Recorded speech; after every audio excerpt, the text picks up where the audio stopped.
বগৰী খেতিৰ অৱস্থা চাওক, মৰি যাব ধৰিছে। এয়া চাওক, চাব পাৰে।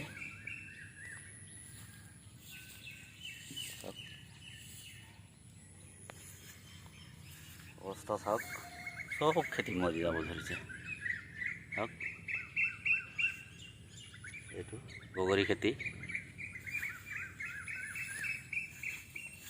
এইটো চাব পাৰে বগৰী খেতিৰ অৱস্থা।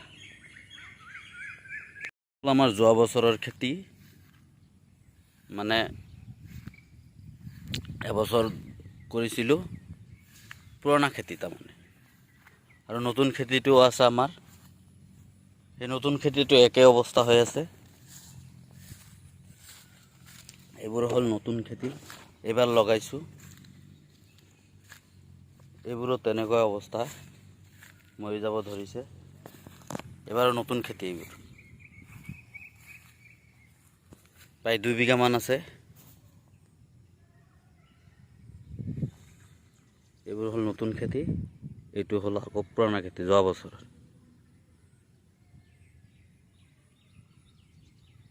যোৱা বছৰ খেতিবিলাক বেছি দেখিবলৈ পোৱা যায়, মৰি যোৱা অৱস্থা হৈ গৈছে। আৰু এইটো হ'ল নতুন খেতি, নতুন খেতিৰ অৱস্থা চাওক। গছবোৰ ডাঙৰ হোৱাই নাই, সৰু সৰুৱে আছে, চাব পাৰে। কি ঔষধ দিলে ভাল হ'ব?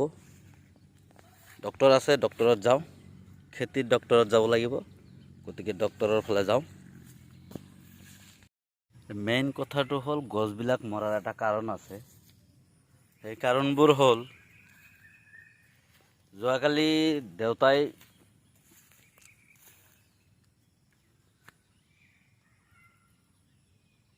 ঘাঁহ মৰা ঔষধ টেংকীখনত আছিলে আগতেই, সেই টেংকী ধুই নিদিয়াত টেংকীত আগৰ ঘাঁহ মৰা ঔষধখিনি আছিলে। সেই ঔষধখিনি আধা টেংকীত আছিলে বাবে দেউতাই নজনাকৈ ভুলতে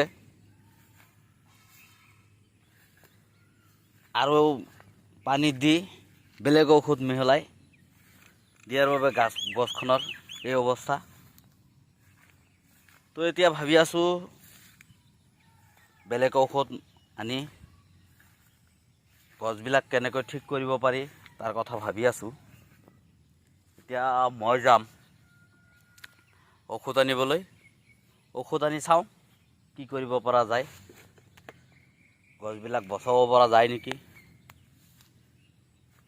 কি কৰা যাব আৰু। দেউতাই দিছে যদি পাহৰি গৈছে, গতিকে ভাবি আছোঁ আৰু। বহুত ডাঙৰ খেতি, উপায়ো নাই। যাওঁ আৰু ঔষধ লৈ আহোঁ বলক।